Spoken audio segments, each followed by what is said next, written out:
Hey guys, plant refresh in the background. I replaced the snake plant with a plant that's not dead, and then I was just like, fuck it, let's put one over here too, you know? Okay, a lot of you guys were requesting me to do a favorites of 2020 video. At first, because I'm petty, I was like, should we be memorializing 2020? I don't know that we should, you know? But I guess let's fucking do it. I actually ended up pulling more than I thought I would, because I have to say, like, 2020 is probably the year out of my entire career I spent the least on and like got the least amount of new products and stuff like that. Making the transition to cruelty-free has like cut my spending habits more than in half because I do like to typically buy like luxury products. That's what I've always sort of opted for. I think you guys know that. And there's just not as many luxury brands that are cruelty free. So anyways, I have more products than I thought I would. Some of these products weren't released in 2020, but they're things that I found in 2020. Although I think a lot of them were released in 2020. It's fine. Anyways, let's jump into it. This one, like, I almost was like, oh, should I even include it? But I just feel like it's such a good like staple product.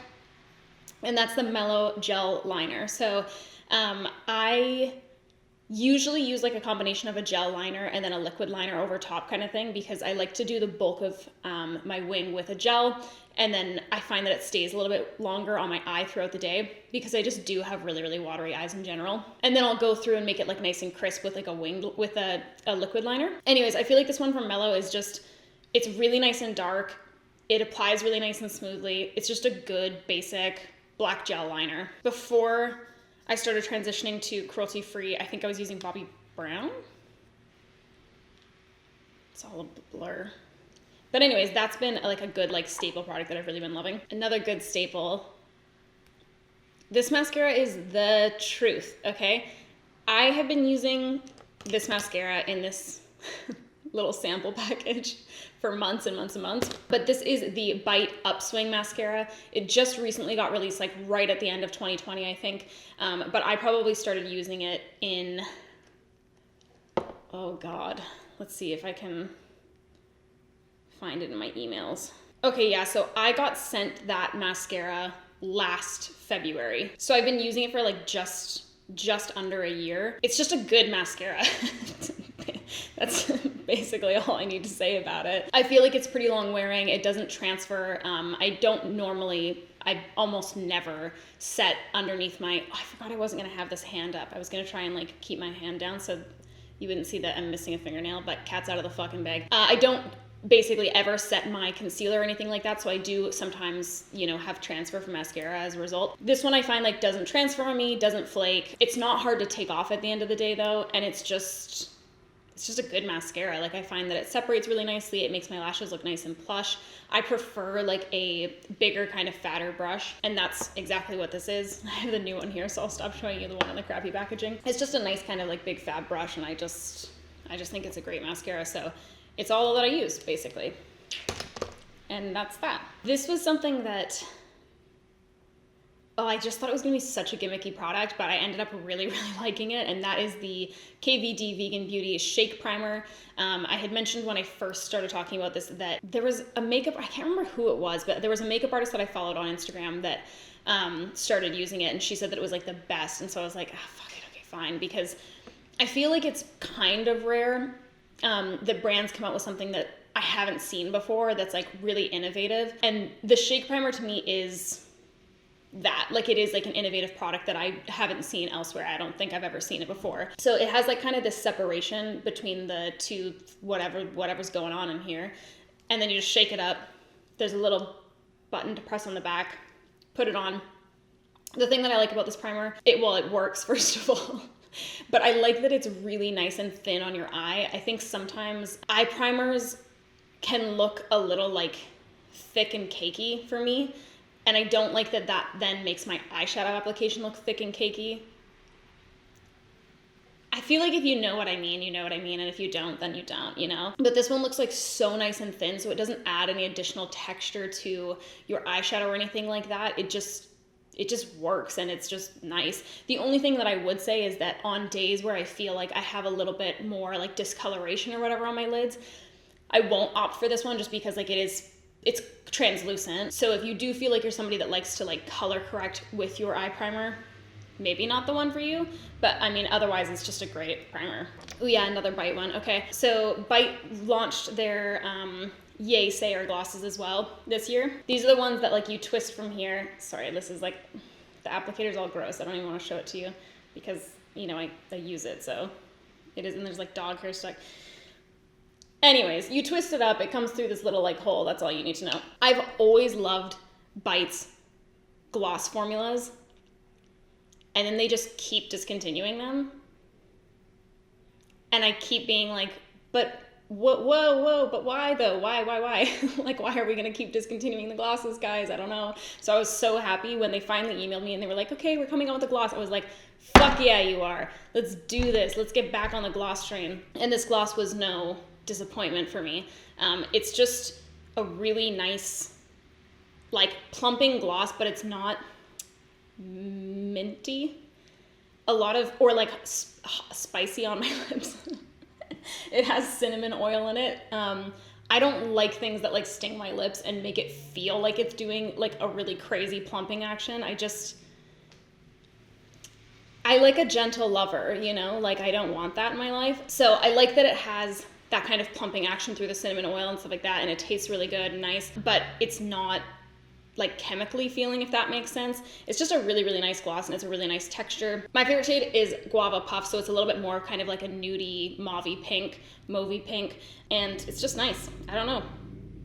It's a good gloss. I feel like that's been my response to everything so far. I'm like, it's just nice, just trust me. That's why it's in the 2020 favorites video. Also,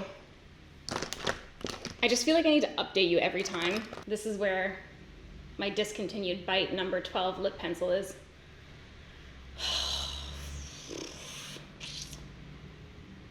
Dangerous times. Oh, it's even worse when you take the cap off. We're getting to the nitty gritty here. Pretty upset. Okay, Rare Beauty is a brand that came out this year. I was initially pretty unintrigued when I heard that Selena Gomez was coming out with a brand. No shade. It's not anything against my girl Selena, okay? I just feel like we've been seeing a lot of celebrities coming out with makeup brands, and in my humble opinion, I feel like a lot of the times they feel very like uninspired, and it just seems like kind of an obvious cash grab, and it's like the new perfume, like when everyone was like launching their own perfumes kind of thing, and that was like the crazy whatever. Now everyone's launching their own brand. I feel like I heard someone say that recently as well, but I don't know who it was, because I'm pregnant, and that's my excuse for basically anything. But anyway, so I wasn't like super intrigued or super interested, and then when she launched it, I was like, okay. Captured my attention, Ms. Gomez. I really liked their initial launch. They've had a few launches since then where I've been like, okay. Like their holiday palettes, I was like, what the fuck? Like it didn't feel like it fit the brand at all. Like it was, I don't have them anymore because they sent them to me in PR, but I was like, the hell is this? I want to say they were like 5 shadows, but I think the whole palette was glittery, and they had 2 different variations. It was just a weird addition to their range, and it just felt like so bizarre and like not fitting. But anyways, I really liked their initial launch, and I felt like they came out with a lot of really strong products out the gate. You know, they came out with a really good range of like foundations and concealers, which is difficult to do and expensive to do. I don't doubt that she has a ton of financial backing, but I think that they did a really, really good job developing that range. I haven't been able to use this as much lately. I've complained about this several times. I'm pretty sure in every single video I've posted since I got pregnant, but my skin since I got pregnant has been like somehow worse than before. It's so unbelievably dry. Like my skin was really, really dry beforehand.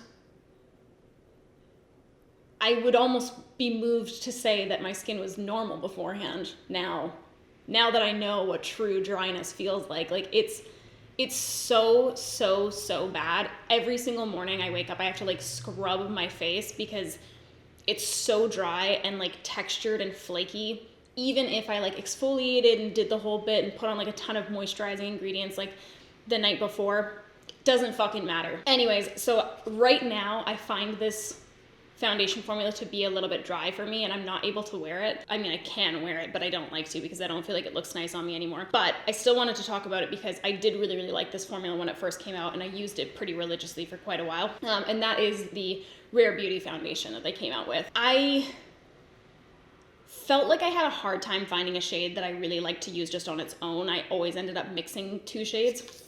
Ugh. It's fine. So the shades that I mixed are 160C and 170W. There was just something about like the undertones. I felt like the undertones were really, really strong. And so the cool one looked like so pink and the warm one looked so yellow. So I did end up trying quite a few shades because they sent me a bunch of shades in PR.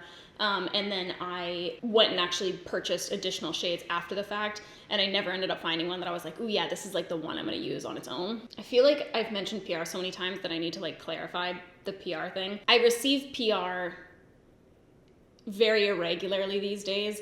I haven't like gone fully back onto anybody's PR list, but in the instance of Bite, those were two products that they had sent out.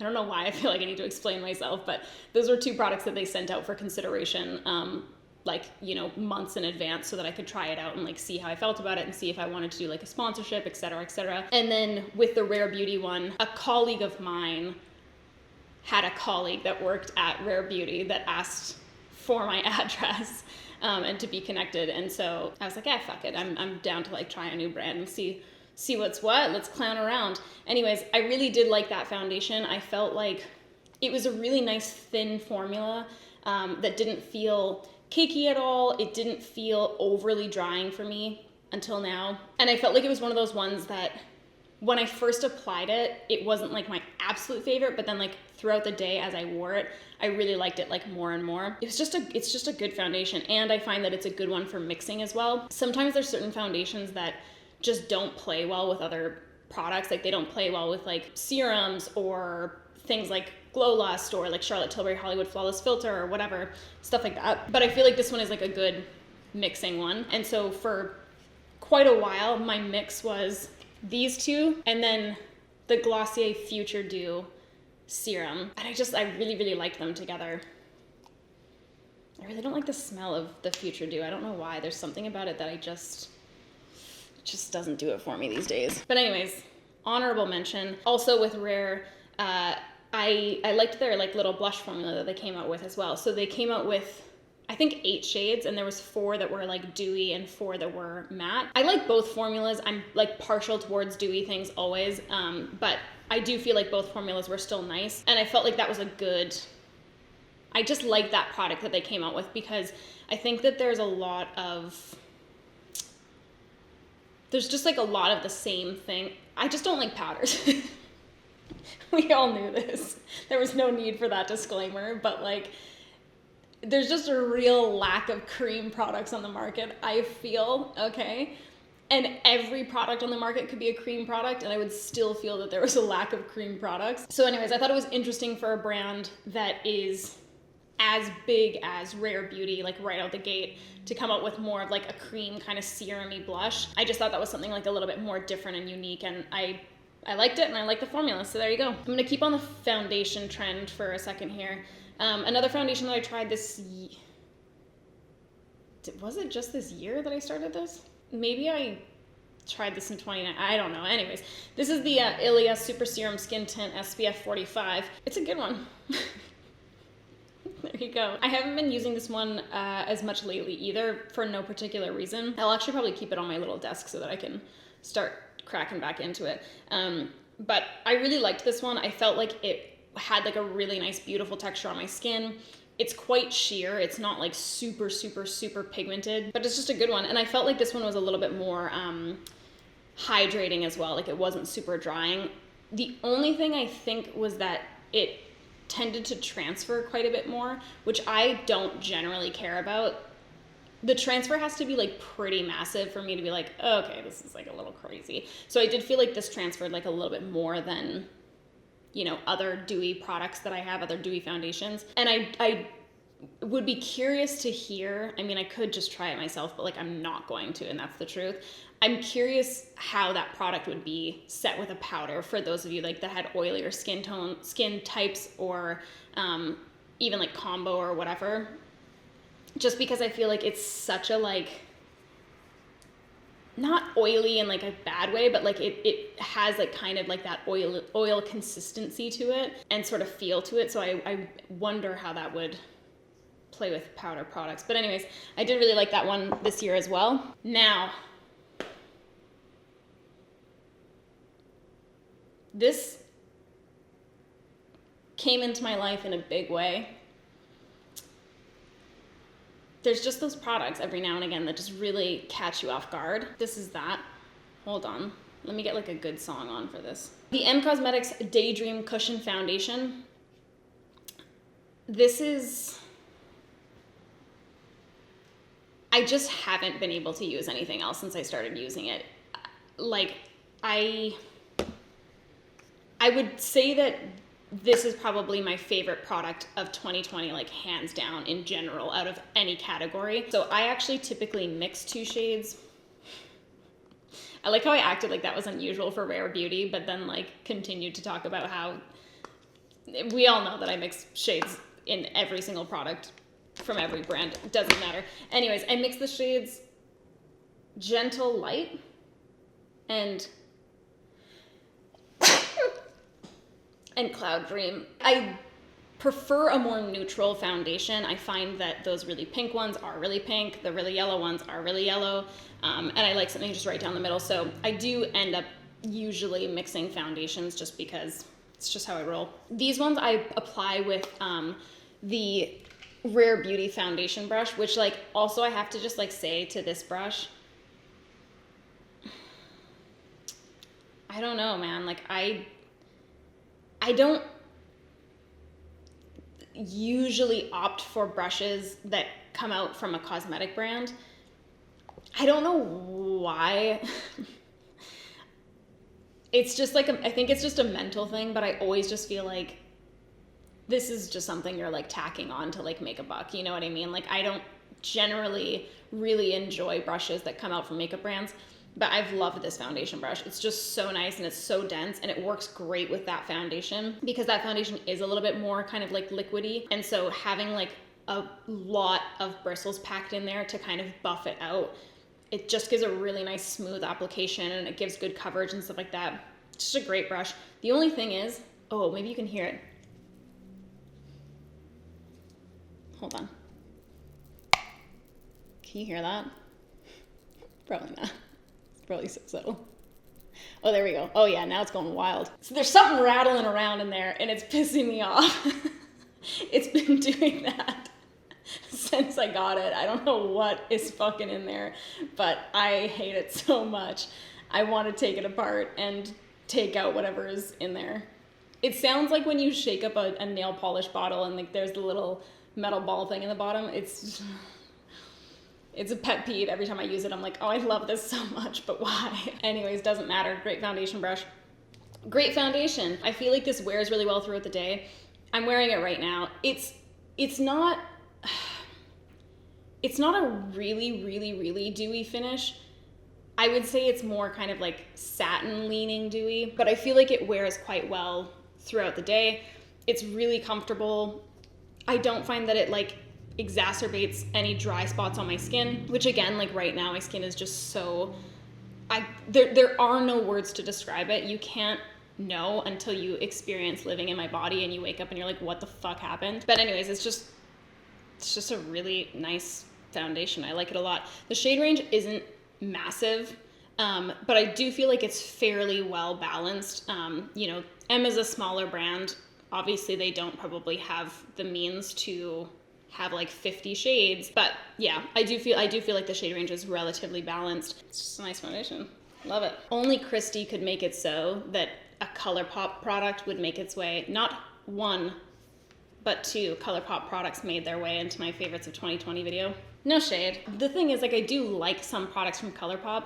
I just don't love their business practice. Like, I just don't like, I can't keep up, man. Like, I can't keep up with that many launches. I feel like it's almost like irresponsible to launch that much product. It's obviously working for them, so I don't think they're going to stop. But it's just a brand that like overwhelms me, so I don't find myself reaching for the products that I do have from them that often. And I also almost never find myself like purchasing from them because I just like can't, it's just too much to like try to dip my toes into, you know? But I have really been liking this palette from Christy. This is the Raw Beauty Christy and ColourPop collaboration at Forest Sight. I just feel like she did a good job with, like, I just like the color story. I feel like the formula is pretty nice. I don't find it particularly finicky or anything like that. So it's just a really nice palette that I've been enjoying. And then also the Super Shock Shadow in Mycelium. So this is like, she came out with, I think, 4 of these alongside her palette.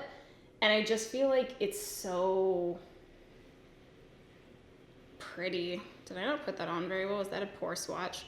Yeah, it was a poor swatch. Okay. There's a better swatch.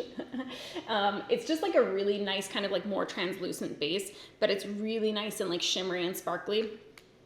So it's really pretty, just kind of like popped over top of things. And I've been reaching for it a lot more than I thought I would. So those two are in the 2020 favorites. Boom. You got me, ColourPop. This is a palette that I haven't used a ton, but every time I do use it, it's a pleasure. I was collecting all my little products for this video, and I was like, wow, do I really not have any eyeshadow palettes? And then I was like, oh yeah, the Christy one. And then I was going through my palette drawers, and I don't know, I really like this one. So this is the Ace Beauté Scarlet Dusk palette. It's just such a pretty palette. It's just such pretty shades that are like so rich and so nice. It's a little bit more kind of like dramatic or bright than what I tend to wear these days, especially because like, you know, just being inside all the time. And also I've been like testing my own shit and whatever. So like I end up like not usually doing like these crazy bright eye looks these days.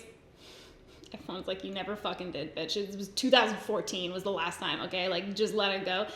Anyways, it's a little bit brighter than what I typically lean towards these days, but I just think it's a really nice palette. And I don't regret purchasing it at all. Maybe I'll leave it out here too. It's just a good color story. I feel like the people who weren't that impressed by Modern Renaissance or felt like Modern Renaissance was like a little bit ashy, I feel like would really like that palette because it kind of gives me like similar vibes. It's just a more fun color story to me than Modern Renaissance is. So anyways, wanted to mention that one. Victoria Beckham Beauty, just this brand overall, I love everything about it. Like, I think the packaging is stunning. I think that the whole like vibe, I love her website. It's a weird thing, but I do. Like, I really love her website. She has like an ingredient glossary, and I just think it's such a brilliant fucking thing because, you know, she talks about basically giving a shit about ingredients. So I think it's cool to kind of couple that with this like little glossary on your website. Anyways, that's like beside the point. There's products from her range. This is what I think they're doing interestingly, okay? We've been seeing a lot of like excess over the past couple years. Like that's sort of been the trend in makeup. So we're seeing palettes that have, you know, 40 shades in them. These really like mega palettes, just like more and more and more and more and more. And I think that what Victoria Beckham is doing that's interesting is having a little bit more of like an edited version of products. So things that I feel like are a little bit more realistic to implement day to day. I love a Natasha Denona palette, but I don't end up using them as much as I should for the price point, and I don't end up using as many of those colors as I think I will, because like I swatch them and I'm like, ooh yeah, I will wear this acid green eyeshadow with gold reflect, and then sometimes when you turn a different way it looks purple. but then like I just don't. I end up opting for like the shades that are the most wearable in the palette and then never ever using any of the other things. So it's kind of like been this interesting time because I feel like alongside that, there's still been the release of products that are, you know, neutral and whatever. And there's been this like outcry for like, do something different. But then when someone does something different, people are like, I gotta fucking wear that. Long story short, I feel like Victoria Beckham did a good job of coming up with products that like I'm still really excited to wear and interested to wear, but they are a lot more edited down and a lot more just kind of like concise products. One of the products that I really love from her is her lid lusters. This is in the shade Mink. The packaging, first of all, is just so... she just like really has my heart, man. I think I've like gushed at length before about this brand. I mean, I know I have. This is kind of like, it's almost reminiscent of like the Tarte Chrome paints. It's like this really softly pressed shadow that's just kind of like pressed in there a little, but it's really, really beautiful. It's one of those products that I feel like you can just kind of like swipe on and you just feel 100 after, you know? I feel like her brand is a celebrity brand that I'm like super excited to see more from. Like I'm really excited about what she's gonna launch in the future. I feel inclined to keep my finger on the pulse with that brand. Most of the stuff that she's launched so far, I'm like, yeah, you get it, Posh Spice. You get me, Posh Spice. I think this launched this year. This is the Salt New York mini palette. She has her original size palette, which is this big, and then she has the mini, which is this big. Anyways, the mini holds 4 of her cream products. So I have just the cream bronzers that I use in there because I use them every single day. So I was like, fuck it, I'm just gonna put a second cream bronzer in there. So they're the same shades. But I just put them in there so that I could like really mash my brush in there however I wanted, and then it would all be the same thing. Anyways, her bronzer formula and the mini palette, I love. I do like the big palette, but it's like quite a bit bigger than like I need at my little station here, especially because I'm not doing makeup on other people these days, you know? I haven't for years. So I just like that this is like a little smaller kind of pared down version. When we do start traveling again eventually, it will be really, really nice for that kind of stuff too, because it's just so small and mini. And the palette itself is just really well made. It's like this vegan kind of like leathery feel type thing. The zipper is a really good zipper. It's like magnetized right here, like that.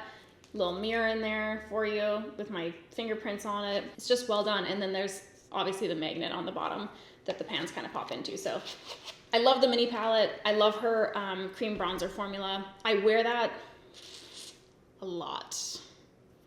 Like a lot.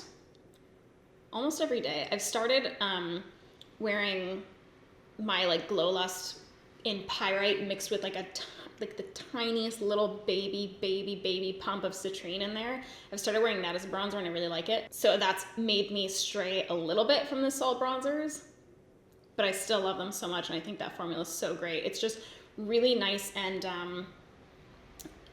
sheer and buildable. Not so sheer that you're like, okay, Jesus Christ, like this is gonna take forever. It's just a really good sheerness and has really, really good buildability. It doesn't get like thick and cakey the more that you build it up. It still stays really nice and thin on your skin. It's just a beautiful formula and beautiful product. This was something that you guys recommended to me. I might have put it in a favorites video already, I don't know, but I'm putting it in here again anyways. Back to my skin being ridiculously dry. My skin has been ridiculously dry, including these long, shapely legs of mine that are just slightly out of frame. Here's the top of my knee that you see here. A few of you guys recommended this to me on Twitter. This is the Josie Maran Whipped Argan Oil Ultra Hydrating Body Butter. And it's lovely. I got 2 different flavor tones. I got the vanilla bean one, which I really like. And then I decided to get this flavor, which is Hippie Beach. And I really, really like Hippie Beach as well. I think it's limited edition, so like maybe don't buy it because I know that I'm gonna have hurt feelings if they get rid of it and then like I'm never able to buy the scent again. But it's more of like a light scent. It kind of smells like, God, like it kind of smells like chamomile or something like that. Anyways, it's really nice. I like it a lot. But this is, it really is doing me justice on my legs and like the rest of my body and stuff like that, because normally for years and years and years, and I still love this moisturizer and I'm never gonna stop loving this moisturizer, but I normally use Lush Sympathy for the skin. It is like a little bit of a, I would call it like a lighter formula. Like it's not super, super thick and like really, really, really rich, but it's normally like perfect for me. Like it's so nice on my skin. It soaks right in. It's like perfect. But I just found that I was still really, really dry after using that lately, like since pregnancy. And this has been a really nice replacement in the meantime for me. So love it. Feels great. Very calming on my legs. I don't feel like it's overly scented because I do have a hard time wearing body lotions that are like really, really strongly scented. These definitely do have a scent to them, but it's not anything that I'm like, this is crazy. This is a product that I'm so like bizarrely torn on. Here's the thing. I like to build suspense by not telling you what I'm talking about, and then I talk about it at length for like several minutes, and then I am like, oh yeah, by the way, it's this. I love this product. I feel like it's one of the most effective products I've ever used in my entire life. So why am I torn on it? Let me paint you a picture, okay? I'm gonna have to pull up price points. I'm gonna have to do like the whole bit here. The product I'm talking about is the Zitstika Killa stickers, okay? So these are spot clarifying patches, and they have like these micro darts in them. So it looks like a little like pimple sticker, but then it has like these little spiky things on the back that poke into your skin. So the kit in question comes with a little cleaning swab thing, which, interestingly, I feel like these used to not have alcohol in them. Maybe I'm crazy. I'd love for them to verify. But I'm like 95% sure that these used to not have alcohol in them, because now it has salicylic acid, tea tree oil, vitamin E, and alcohol. And I noticed that they're like very alcohol-y, because I've used probably 3 of these kits. This is the first one where I've been like, oh, what the hell? Like that's so strong, like almost like too strong for me to use. Like the alcohol smell is like very overwhelming. I feel like that was something they recently added. Anyways, beside the point, it comes with a little cleaning swab. So you kind of just like clean all over your skin. And then you have your little micro dart patch thing. 1 sticker comes in this package. I'm not gonna open it because I don't want to, like, they're precious, you know? The micro dart sticker comes in a clamshell package, kind of like this. Not this big, obviously, but it's like a very small little version of this where it's like a little plastic clamshell thing. I understand why they have to package it like that, and that it can't really be probably packaged the same way that other Zit stickers could. I get it. It's still hard not to feel like it's incredibly wasteful to use. And I think the thing that's probably the biggest downside of this for me is that this kit is $38. $38 US for 8 cleaning swabs and 8 stickers. The whole idea is like you would clean the swab with the swab and then you would put like the sticker on after. I could use a whole box of these in one night. You know what I mean? So it's a tough one for me, because like I do feel like that product is so like shockingly effective. A lot of people love Zit stickers, like the just normal ones that don't have like the darts in the back.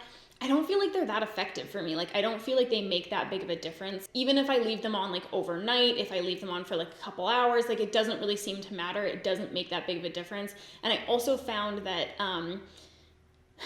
traditional Zit stickers would kind of like bring stuff to the surface, but then when I peeled it off, it was almost like my pimple was like this gaping wound. I think that they market it as being like less for like the surface level ones, more for early stage and newfound zits. So I put these on the ones that are like really deep underground, like super painful zits, and it works so well for me. Like I almost can't believe it. And that's the thing that makes this so difficult, because it really is just, it works so well for me. It's so effective. I don't know that I could ever justify that price point. I think the thing for me is that like this could never be a product that I implement into like a routine. It's more so something that like, if I knew I was taking photos the next day and I really wanted clear skin for it, like maybe you're doing like an engagement shoot or something like that, or you have your wedding, or you're going to like a party and you want like, you know, like for like a special occasion and you like get a zit the night before or like 2 days before and you really want to like deal with it. So for like special occasions, I feel like I've never used anything that's worked better for zits, and like, it doesn't get rid of it completely for me, but it substantially brings down like any kind of swelling and pain and redness and stuff like that. Like it makes such a huge difference. So I feel like this is a product that I like to have on hand for those special occasions. It just sucks because like I do want to put it all over my face. I want, fuck a dot. Fuck a stick, like I want a whole mask that I press micro darts into my skin. Like it's, oh man, it's just such a good product that I'm just so hung up on, because I can't justify that price point for such a small amount of product that I could use literally overnight, but it is great for those special occasions. Yeah, I'm so curious to know whether or not they did add alcohol or if I'm just a crazy person, but I feel like that's made me enjoy it less because it truly is like so unbelievably strong. I just feel like I would have noticed before. I feel like there's no way that it had alcohol before, or it has a way higher concentration now. Anyways, regardless, still great product. Don't like the alcohol thing. One final note on my skin being so dry. I haven't been able to use a lot of the skincare that I would regularly use just because my doctor advised against it. That's just my doctor. You do you. Doesn't matter. Go hard. That's just what she said to me for pregnancy. I said, okay, I'll do that. So I haven't been using like chemical exfoliants and stuff like that, which is typically like just give it all to me. I want all of it on my face, all over my face, all the time. And I feel like that helps a lot with, you know, getting rid of like flakiness and dryness and stuff like that. And it helps, I feel like it helps my moisturizing products penetrate deeper. So anyways, I haven't been using them as much or at all, basically. And my skin is a nightmare. And I feel like even when I'm like layering, like moisturizing after moisturizing after moisturizing product, it does not matter. It makes no fucking difference. This is the only product that I feel like has helped moisturize, okay? So I got sent product from this brand, God, a long time ago now. Maybe like a year ago. Is this expired? Probably, maybe, I don't know. Oh yeah, it says on the bottom. Wow, how unusual. It says used by 2022. Seems to me that everything's fine then. Wow, that's so odd. They actually just have an expiration date on there. Anyways, this is from the brand Herbivore. This is the Emerald Hemp Seed and Adaptogens Deep Moisture Glow Oil. When they sent me product, they sent like a little range of things. Like they sent some like resurfacing masks and different stuff like that. I kept this oil because the packaging was fire. Like the box that it came in was like super dope, and I wanted to keep it. That's literally it. Like I didn't think I was going to end up using it, but I was like, I can't like bring myself to get rid of that because the box is so fucking cute. So I just kept it in my like skincare drawer in the box, and like it was in like a dark corner in the back of my bathroom for the foreseeable future. And I don't know why it came to mind, but I was trying to find something basically that would make my skin a little bit more moisturized. And I really didn't want to go pick up new skincare because I'm bad for like buying a cleanser and then I'll use like a 16th of it, and then I'll be like, maybe I buy like a fun new cleanser though, you know? And then I just have like a million cleansers and I'm never gonna work my way through all of them. So I'm trying to really rein myself in when it comes to skincare of not over purchasing and finishing things before I go buy new ones, like just logical consumerism, you know? So anyways, I didn't want to go run to Sephora and like get a new skincare product. So I thought I would like go through my shit first. And I stumbled across this and I was like, let's give her a go, man. Let's take her out of the box, give it a test drive, and wow, yeah, it's literally the only thing that's made a difference. I'm not like the biggest fan in the world of face oils. It's not that I'm against them or that I think that they're bad. I just don't find myself opting for them that much. And I do have like a bunch of different face oils that I've liked over the years and that I've used, but I don't know, I've had a hard time like having it be something that I fully implemented forever as part of my routine. That oil has just been so nice. Like even things that aren't scented, that are very, very gentle, for some reason it's been making my skin so sensitive during pregnancy. Like a lotion, I'll be like, ooh, ouch, stings. Like it's such a weird time for me skin-wise right now. So that's the one thing that I really love about that too. It's really moisturizing for me. It's the only thing that seems to be moisturizing for me. And I also don't find my skin like reacting to it or find it like stinging my skin or anything like that.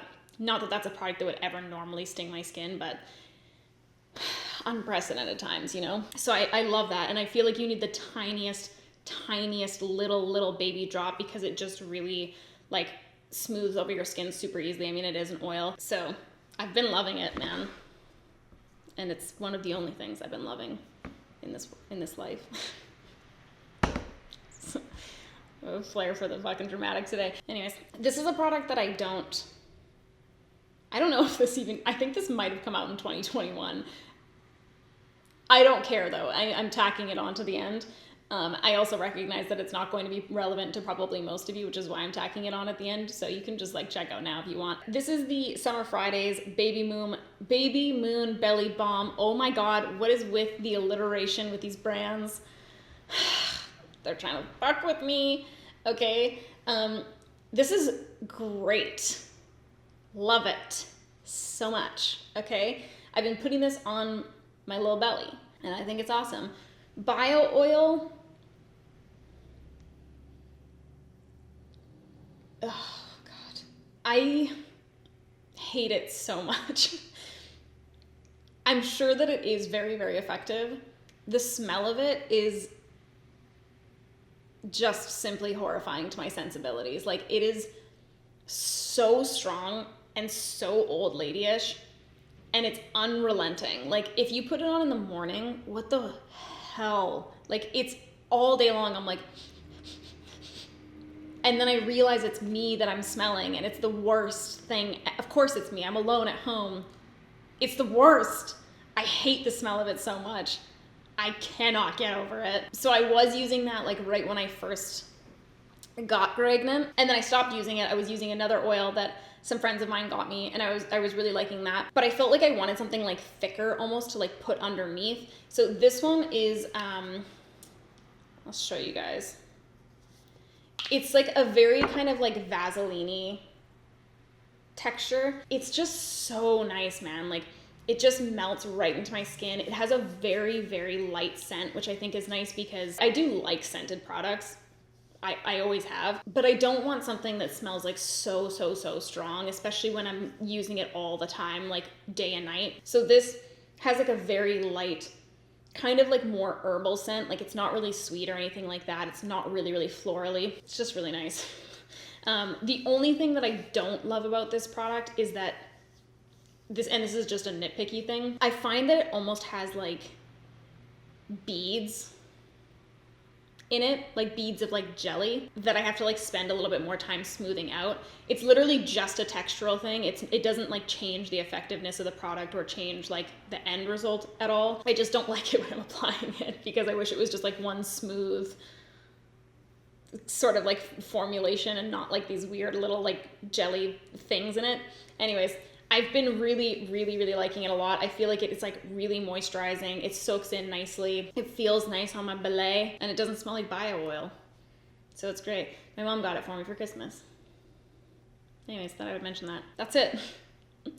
That's my favorites of 2020 video. I feel like this is long for some reason. I feel like this is a long video. It probably was. I felt like we had a lot to like tackle here today. And there was a lot of me repeating myself as per, you know, the norm on this channel of mine. But that's it. Those were some of my favorite products that I tried and used in 2020. And there you go. I hope that was enjoyable for all involved. Let me know what products you loved during 2020, because I would like to know, because I really, again, didn't shop that much. And I have my regrets about it in a way. I think it's good. I don't need to buy anything. That's the truth of the matter. But like I want to, you know? You let me know what products you've been loving. Tell me in the comments. I'm gonna read through them and then maybe I'll buy them. Who knows? We'll see. That's it. See you guys next time. Peace out.